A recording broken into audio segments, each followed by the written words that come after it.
안녕하십니까? 광원대학교 영어산업학과 이일재 교수입니다. 번역병렬 코퍼스 구축 관련 가이드라인을 만들어 요약하였습니다. 구축된 번역병렬 코퍼스는 1번, 우리는 보통 번역은 원어를 모르는 사람을 위해 언어를 전환하는 행위라고 생각하여 원문에 있는 내용을 정확하게 이해한 후 번역문으로 옮기는 그 행위에 매우 익숙해져 있습니다. 하지만 2번 번역 코퍼스는 사람을 위해 구축하는 게 아닙니다. 즉 결국 이것을 사용하게 되는 것은 사람이 아니라는 거죠.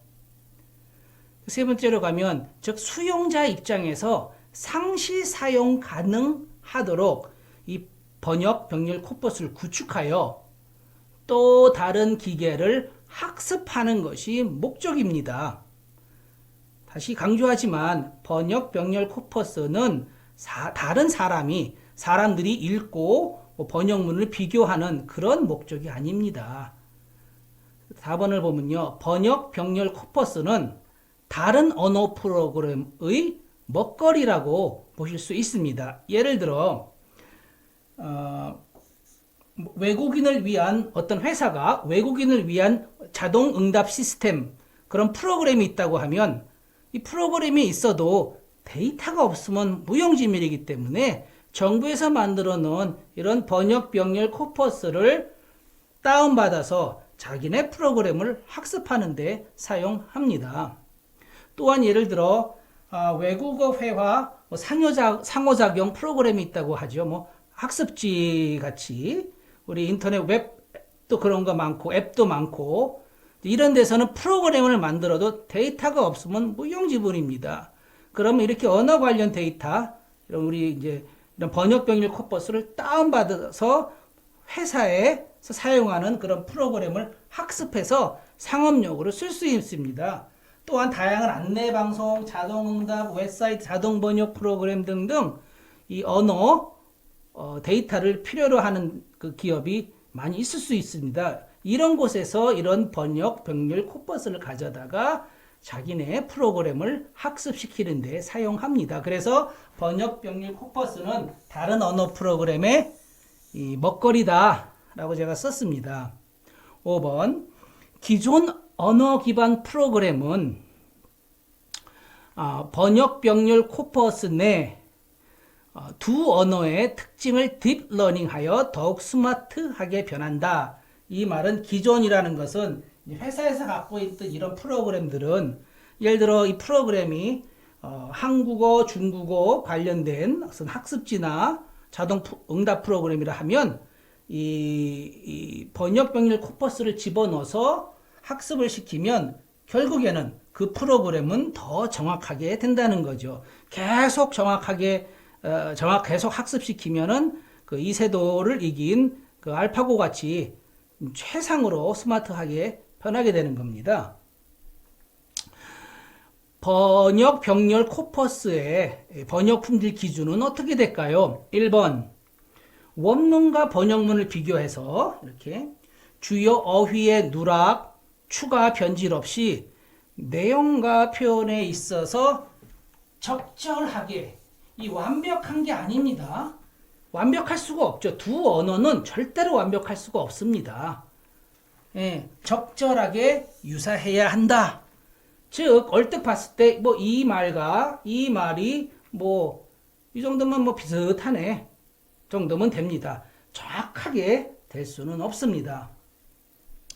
2번 이 과정에서 특히 이제 기능어라고 있습니다. 영어의 전치사, 관사, 조사, 한국어의 단수, 복수, 조동사 모든 언어에는 기능어가 있거든요. 이런 기능어 관련 다소 정확하지 않을 수는 있습니다. 이게 a book인지 the book인지 등등. 하지만 핵심 내용과 표현을 파악하는데 지장이 없으면 상관이 없습니다. 핵심 내용을 파악하는데 지장이 없으면 상관이 없다. 표현어 중심으로 검수를 해야 된다는 거죠. 표현어라는 것은 내용어로서 명사, 형용사, 동사 이런 것을 말합니다. 예를 들어 어떤 단어가 will 써야 되냐, 뭐 I will go 할 거냐, I may like to go 할 거냐, I am going 할 거냐, 그게 중요한 거 아닙니다. 이것은 모두 기능어입니다. 표현어 위주로 검수를 하셔야 됩니다. 3번, 특히 기계 번역 후 포스트 에디팅을 하는 경우 번역문을 사용하게 되는 사용자 입장에서 수정해야 됩니다. 즉, 검수 번역가 분들은 본인의 눈높이에 맞춰서 이걸 수정하게 되면 모든 사람이 다 달라집니다. 그 수준이. 아주 언어 실력이 높고 번역을 많이 한 사람은 이 정도로 하는 반면 이게 어떤 사람은 그래서 이 눈높이가 모두 달라지기 때문에 저희가 눈높이를 어떻게 해야 되냐 그러면은 항상 그냥 이거를 사용하게 되는 이제 기계이지만 그냥 평범한 사람들이 얼른 보고 이해할 수 있는 정도로만 하면 됩니다. 라고 꼭 얘기합니다. 번역가 혹은 검수자의 이 눈높이 입장은 절대 아니라는 것입니다. 예. 4번, 해당 번역문이 수월하게 이해되고 부담 없이 읽히는지, 그리고 주요 어휘가 기존의 어휘와 일관성 있게 선택이 되어서 쭉 나열이 되는지, 이것이 중요한 것입니다. 이 부분 잘 염두에 두시기 바랍니다. 그 외 사항이 있습니다. 제가 몇 가지 정리했어요. 1번, 기계 번역 문법은 원어민 수준의 문법이다. 이제 한영 기준, 이제 한국어를 넣었을 때 기계 번역이 어떻게 나오냐 보면 문법은 원어민 문법이에요. 즉, 우리 한국 사람이 쓰는 문법은 어느 정도 그게 이 한국식 스타일 문법인데, 이 기계 번역으로 나오는 문법은 특이하게 이 한국 사람이 하는 문법이 아니고 매우 원어민 수준의 고급 문법입니다. 그래서 문법은 웬만큼 손대지 마세요. 문법, 구조, 이런 쪽은 손대지 말라는 거죠. 왜냐하면 기계가 더 잘하고 있으니까. 2번, 평범한 어휘는 무난하게 나옵니다. 기계 번역에서 평범한 어휘는 무난하게 나옵니다. 하지만 아직도 해결하지 못하는 것은 예를 들어 이제 한국어에서의 동음 이의어, 이 고유 명사는 지속적인 문제이고 반드시 사람이 투입돼서 지켜봐야 될 그럴 영역입니다. 네, 예를 들어 이런 한국어가 있어요. 그럼 우리는 보통 이제 일관적인 개념이 있잖아요. 역사, 이 상황이 없이 어떻게 합니까? 이러한 어휘들, 우리는 보통 그러거든요. 어휘와 문장이 뜻을 가지려면 그 상황이 있어야 된다고요. 상황에 따라 다 달라집니다. 기계는 아직까지 여기까지 파악은 못해요. 이 역사가 뭐 히스토리가 되는지 아니면은 뭐 서울 역사 같이 그런 역사가 되는지 기차박물관, 예를 들어 안중근 의사, 뭐 닥터 안중근 할 수는 없잖아요. 이게 눈을 다 보고 있어야 됩니다. 의외로 한국어가 동음의어가 많습니다. 장인, 언니, 또 향토문화에서 총떡, 건 나옵니다. 안 보면 건. 예. 역시 이것도 건이 나오거나 아니면 무슨 배출러가 나올 수도 있고, 역사인물 어떻게 나올지는 모르겠어요. 이거는요.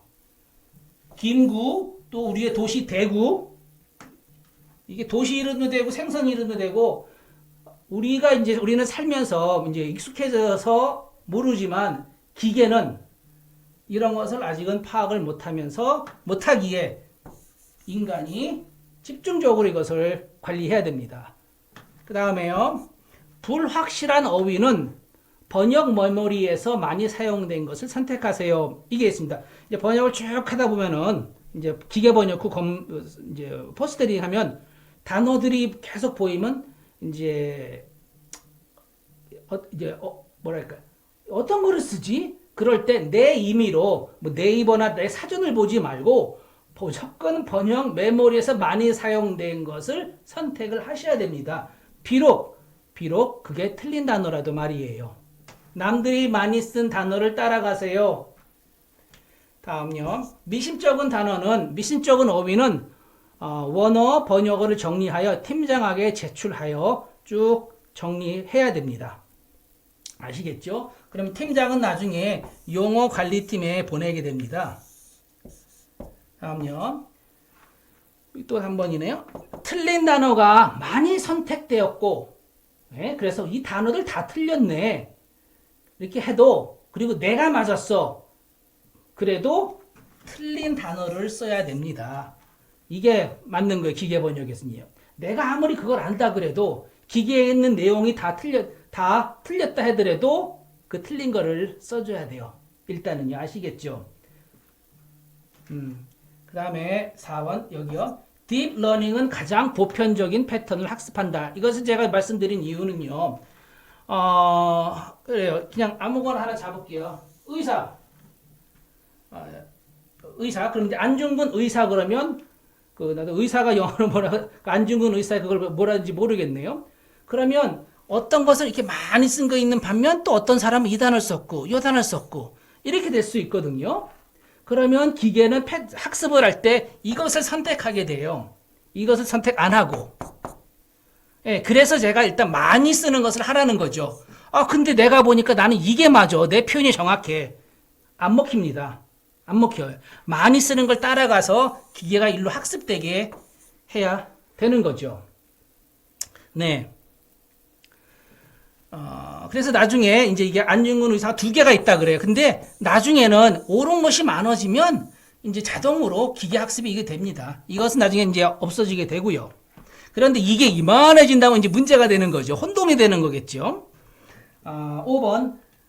그러면 이 번역 코퍼스를 어떻게 합니까? 그래, 만들어서. 예를 들어 이게 뭐 가을에 만들면 내년 봄 정도에는 정부의 AI 허브라는 사이트에 올려놓으면 뭐 개인이건 사업하는 사람이건 연구소건 가서다가 공부하는 게 아니라 자기네가 갖고 있는 어떤 프로그램, 언어 관련 프로그램을 학습시키는데 사용할 수 있습니다. 예를 들어 네이버 파파고에서 번역 정확성을 높이기 위해서 이거 다 가지다가 쓸 수 있습니다. 예. 뭐 어디 뭐 지하철 이런 데서 뭐 3개국어가 나오잖아. 일본어도 나오고 중국어도 나오고 영어도 나오고 안내방송이. 거기서 가져다가 다 쓸 수 있습니다. 필요한 기업은 다 갖다 쓸 수 있죠. 바로 사용이 됩니다. 그리고 역시 이제 사용은 누구나 이제 열람할 수 있고 필요한 사람은 언제든지 이렇게 사용하라고 정부에서 이렇게 비치해 두었습니다. 7번이 매우 중요해요. 이게 상시 업그레이드 한다는 거거든요. 그럼 이 수많은 언어 중에 당연히 오류가 있고 틀린 게 있죠. 어떻게 하다 보니까 안중근 의사가 닥터 안중근으로 되어 있네요. 이게 보니까 의사로 되어 있어. 안중근이요. 그러면 와 이거 틀렸다가 아니라 왜냐면 그 다른 의사가 데이터에 없었기 때문에 그냥 닥터로 바꿨는데 나중에 이게 알고 보니까 문제가 됐어? 그러면 이 단어를 다른 단어로 바꾸세요 하면 싹 바뀝니다.